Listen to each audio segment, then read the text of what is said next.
Good evening. Welcome to PBS Fort Wayne. I'm Sandy Thomson, the host of this show, which is called Life Ahead. If you're a regular viewer, you know that our intent is to try to provide you with some information and some education on different topics that might apply to you, or very likely will apply to most of you at some point in your life. And hopefully what we can share with you will give you some points of reference, if you will, to make some good choices in your life ahead. Bryan Nugen is with me tonight. He's been a regular for us here on PBS Fort Wayne Life Ahead. Welcome back. Thank you, Sandy. Good to be here. As always, thank you.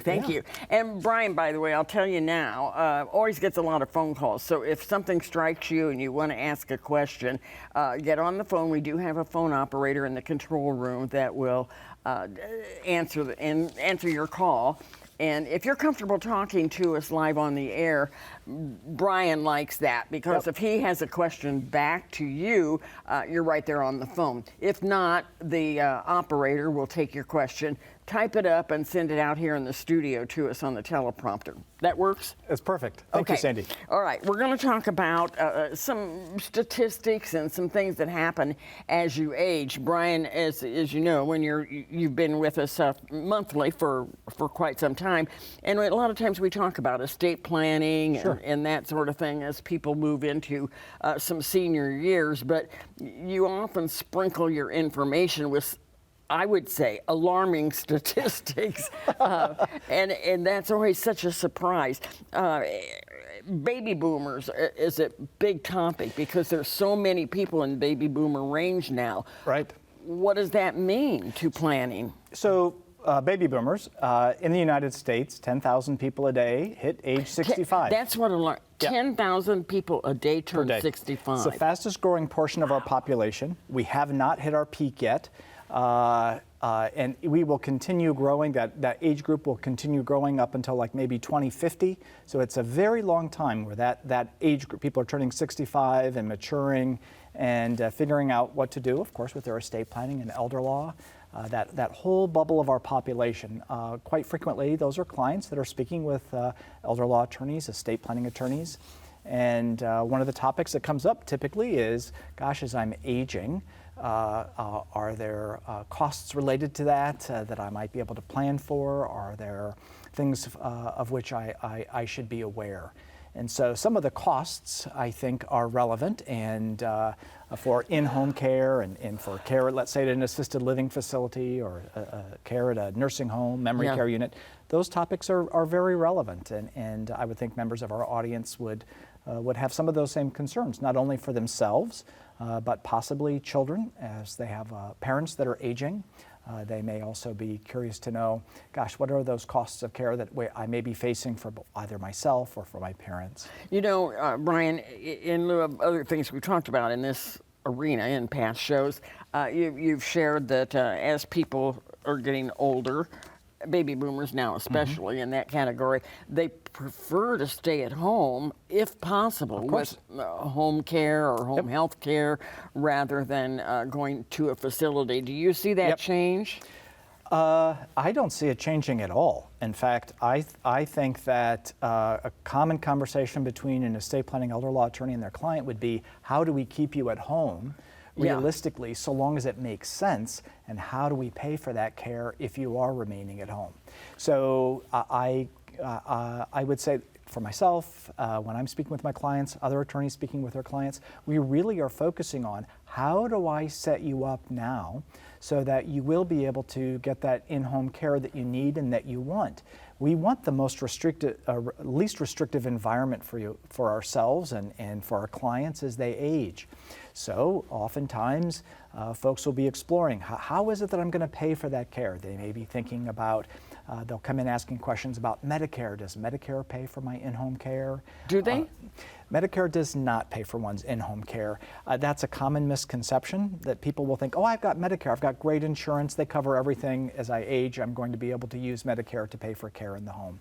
Medicare does not pay for in-home care. Now, as I recall, and I very likely might be wrong, doesn't Medicare pay a certain period of time if you've had surgery and have to have rehabilitation or therapy? So Medicare will pay for rehabilitation, rehab, inside a hospital. So Medicare, so long as you're improving, there's something called Advantage Medicare, and then there's also traditional Medicare.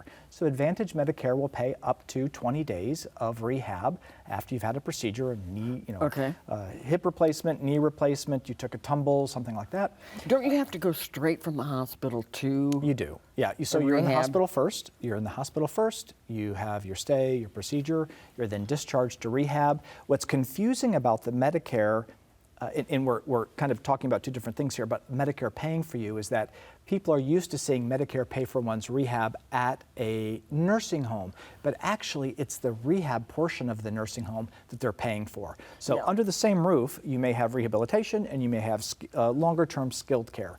So Medicare will pay for a portion of that, but your long-term stay at the nursing home, they'll not pay for. Yeah. Medicare will pay for home health to come to your home, but home health is different than personal care. Home health would be a nurse coming to your home once a week, checking your vitals, making sure everything's okay, maybe sorting your medication, organizing for rehab in your home if we are getting rehab in your home. But that doesn't, it's not a situation where Medicare is going to pay for bathing and going to pay for meal preparation and pay for you to be showered or to be dressed in the morning or to do your laundry, those types of things. It's Medicare, more the health thing. It's more related to health, right. So that in-home care, that's called personal services. So personal services, Medicare does not pay for. Medicaid could pay for personal services. VA, Veterans Administration, could pay for those personal services. If you have long-term care insurance, some policies will pay for that direct one-on-one care in your home. The most expensive care is in-home care. So if you're speaking with an elder law estate planning attorney, you'd want to make sure that you understood that. Even if I do go on VA to pay for that in-home care, or I am receiving Medicaid benefits to pay for that in-home care, they're not going to pay for 24-hour-a-day care. So if it no longer makes sense for you to remain at home, because it's too expensive for you, or just it's not appropriate for your safety to remain at home, then we might want to look at other sources to provide that care for you. Things like an assisted living facility. Perhaps we mix up the PACE program, which I've talked about earlier today. It's a Medicaid program here in Allen County. Assisted living facility. Maybe there's adult daycare that we might be looking at. We might also be looking at a nursing home or a memory care unit stay.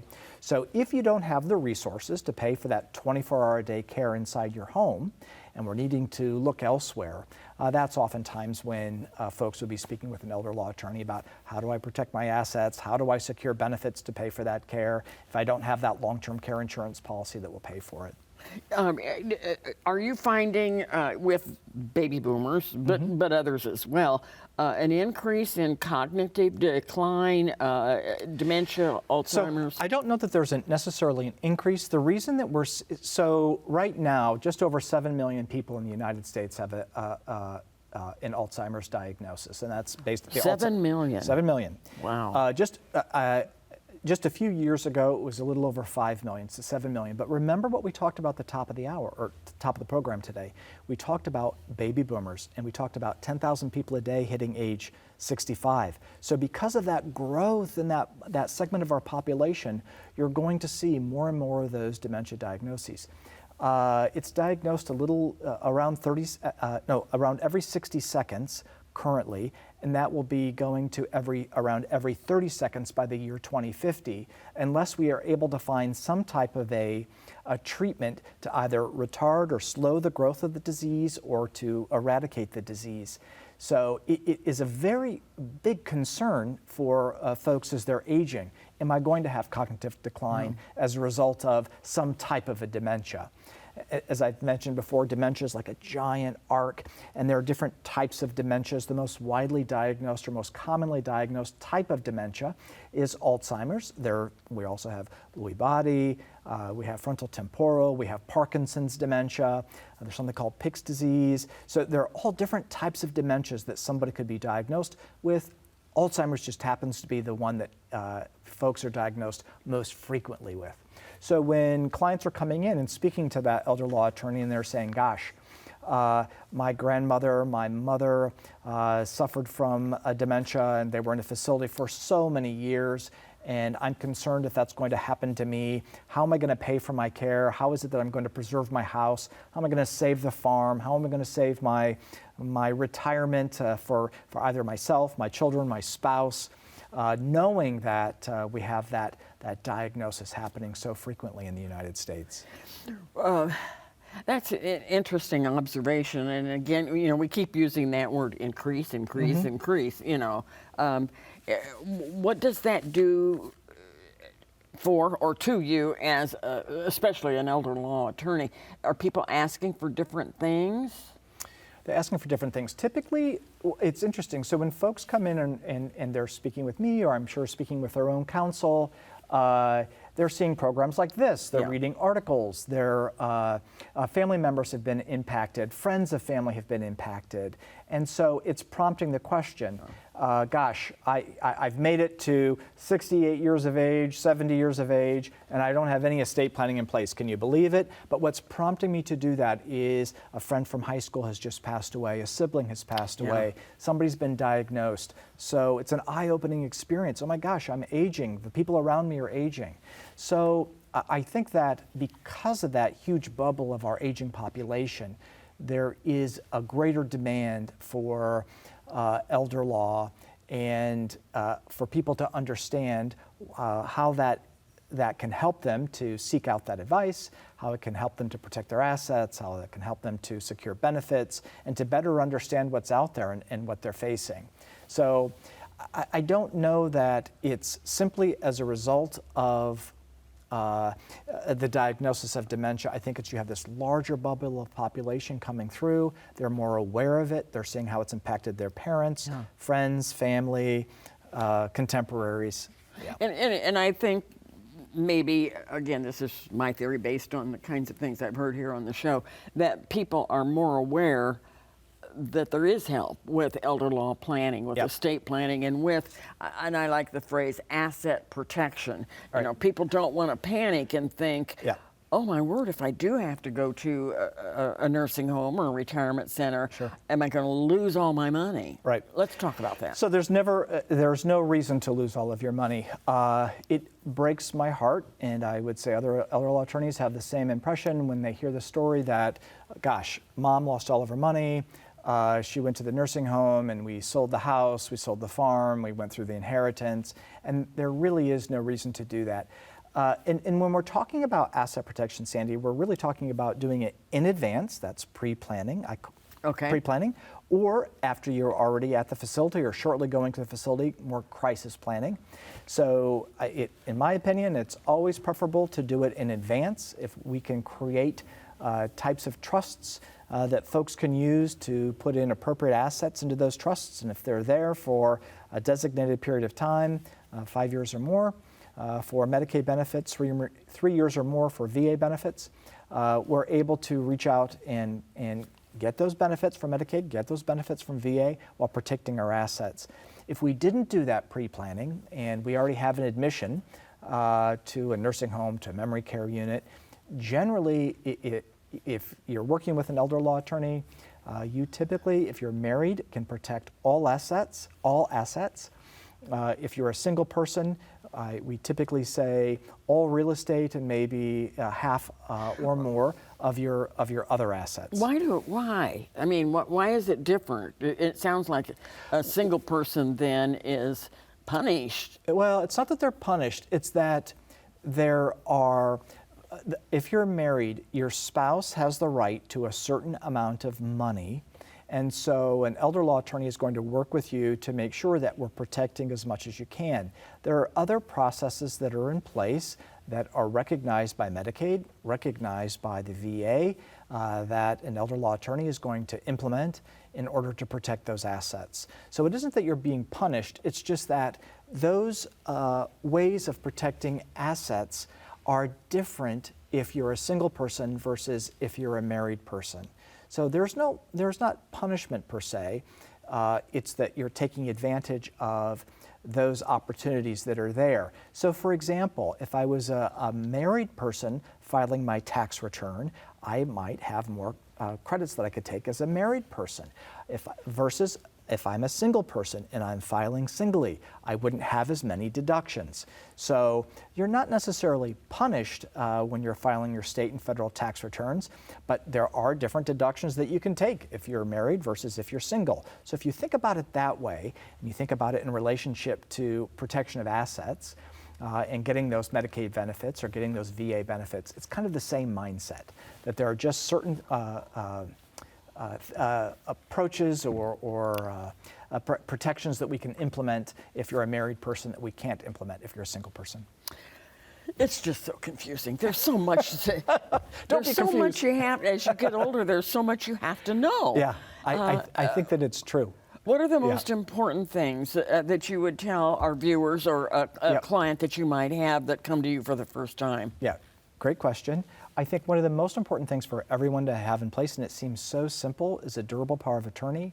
We need a durable power of attorney that permits the individual that you're appointing, called an attorney in fact.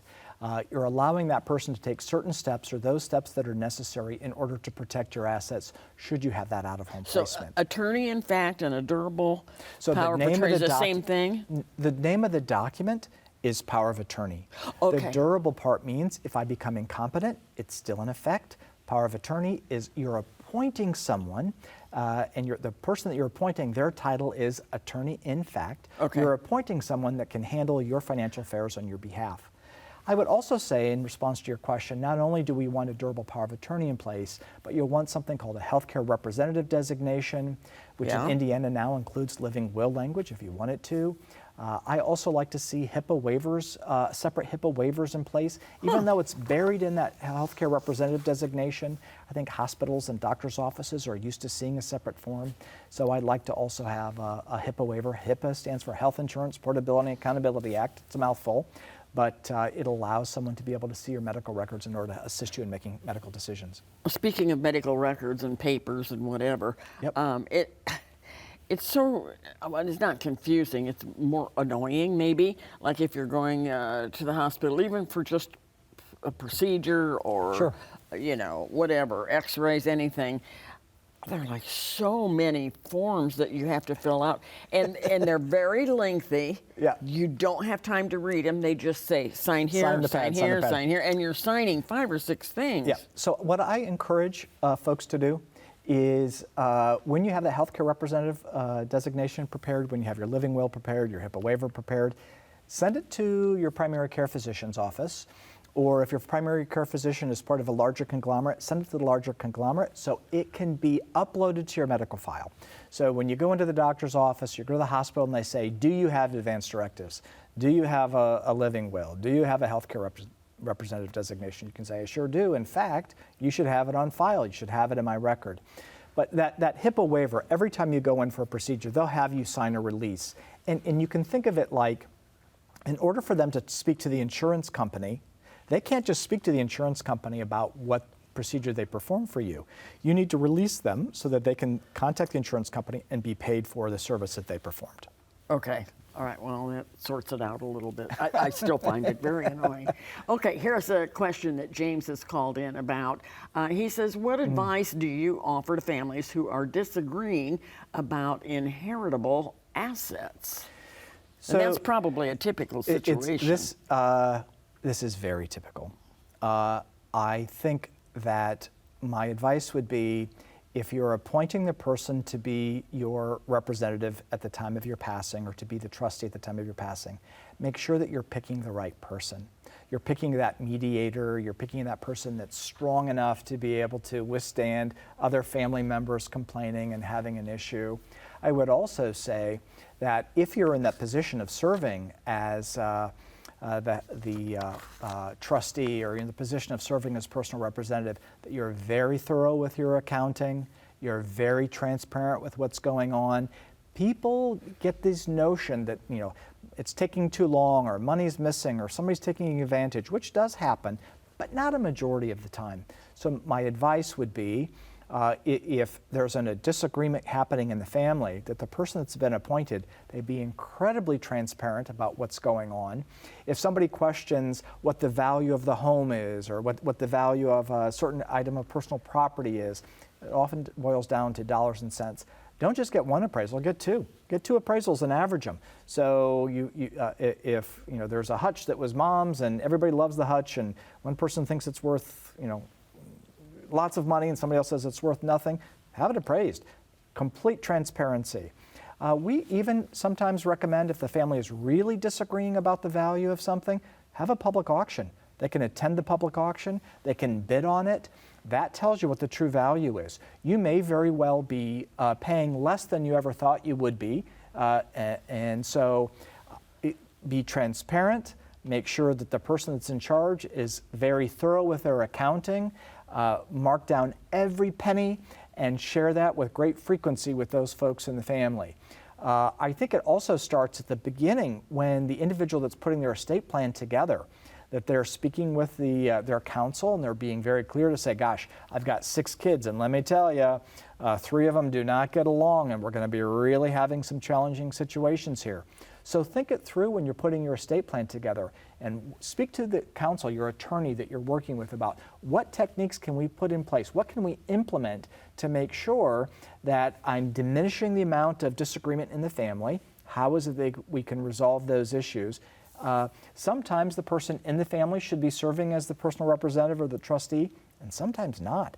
Maybe you need somebody outside the family. It's a disinterested third party, so those 6 kids that don't get along, they can hate that person. They can hate the person that's outside the family. Yeah. So sometimes we bring in a professional trust department to serve as the trustee. They're going to handle the estate, or they're going to distribute the assets from the trust. And those times, it oftentimes happens where we just can't get along in the family. But transparency is the key. Okay, I like that. And that's really probably the best advice you can give anybody. Yeah. Communication. Right. So Yep. there's no disagreement among the siblings. Okay, so we've talked about inheritance assets. We did have once here on the show an auctioneer who does estate sales. Yes. And I thought it was pretty cool. Now they can do them online. You can even bid online.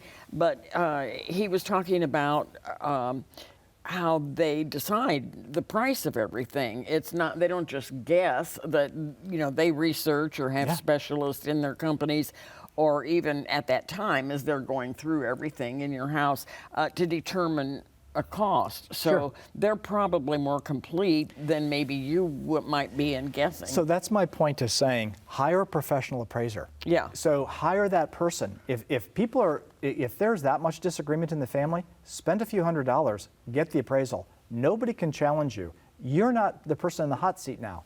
The appraiser was the one that determined the value. If there's still a debate, hire a second appraiser.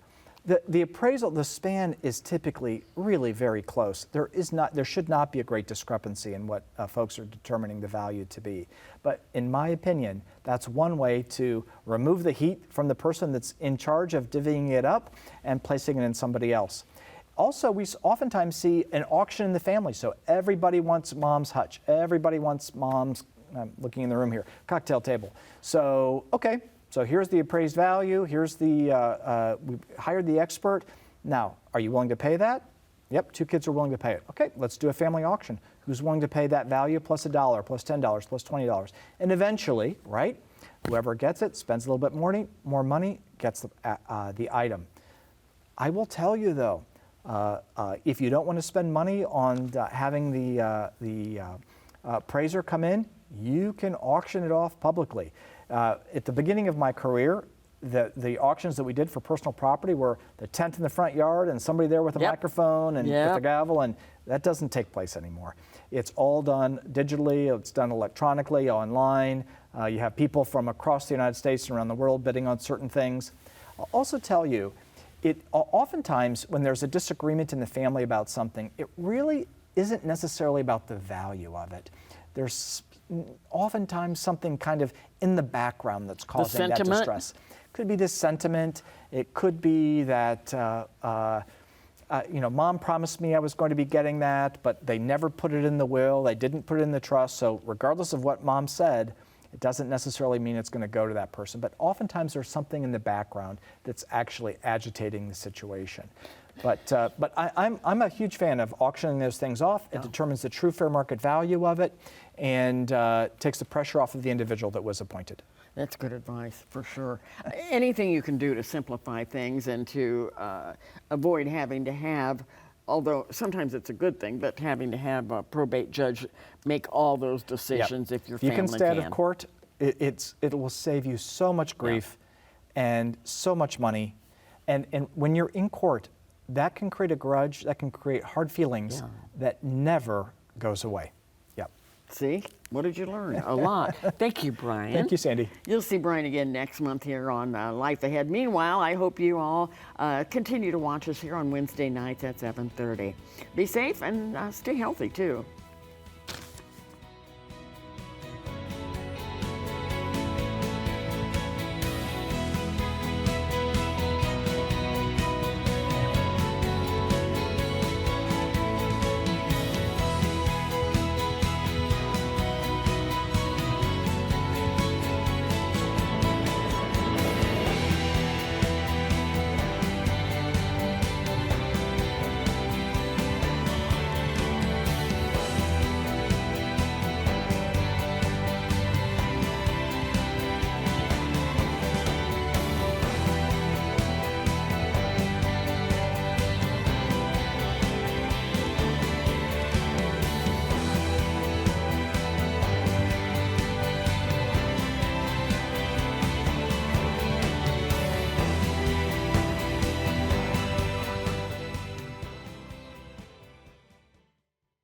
The preceding program on PBS Fort Wayne was made possible in part by Nugen Law, specializing in estate planning and elder care law, emphasizing independence and quality of life. Serving Indiana, Ohio, Michigan, and Florida. More information at nugenlaw.com.